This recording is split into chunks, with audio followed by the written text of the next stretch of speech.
Yan. Kaibigan, ayan. Itong sinigang natin na pork tsaka chicken po, pinaghalo ko po yan. Nakita niyo po, ayan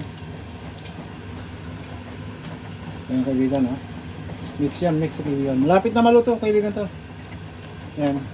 Niluluto lang natin yung mga mga gulay. Naglagay dito tayo ng itong pinaka sibuyas niya po, toppings. Ayan. Kita niyo pa. Tama na sa lambot, tama na sa asin, tama na sa timpla. Sangka pa. Ayan po, masarap to kaibigan. Ayan Agree ba kayo na masarap to? Pero ang Nuipi kasi masyadong talented sa mga pagdating ng sinigang. Maraming version po nito. Bala ko sampalok, kamyas, mangga, lahat yan, pwede yan. Sa ibang lugar, naghahalo pang konting suka po. So ang Iloko ginagamit pwede po yun. Sarap siya. Kunti-kunti lang.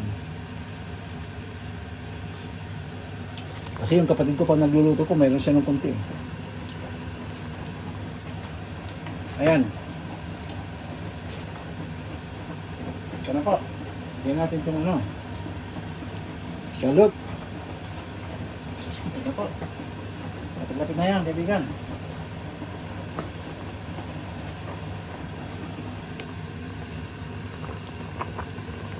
Ayan Ayan kaibigan Diba? Ganda? Sabaw nyo kaibigan Sarap to. Asan yung kanin nyo? Penalty po natin Kukulangan ng garlic kaya magdagdag tayo. Ayan. Garlic na ako. Tama na yung kaibigan. Kung na po kasi Nimpla ko na kanina. Ito, konting AJ po. Pwede rin po. Bahala kayo kung anong gusto nyo. Yan. Sugar, pwede rin po. Pero may konting sugar din ako niyan ulit po. Pag nakukulangan kayo sa lasa, timplahin nyo. Nakukulangan ng asin, magdagdag ng lemon juice, pwede yan. Diba kaibigan?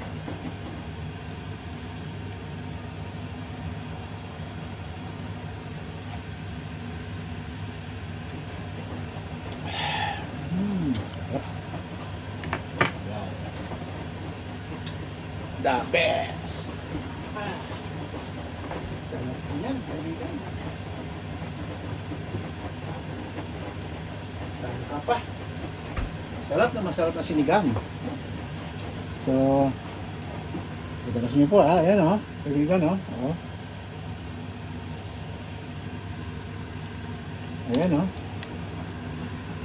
May eggplant tsaka cordial pinagalo ko. Wala litos to ngayon po kaibigan Ang mahiwagang lemon peel, yan, saka sibuyas. Nandito lang muli po. Maraming salamat sa ating lahat.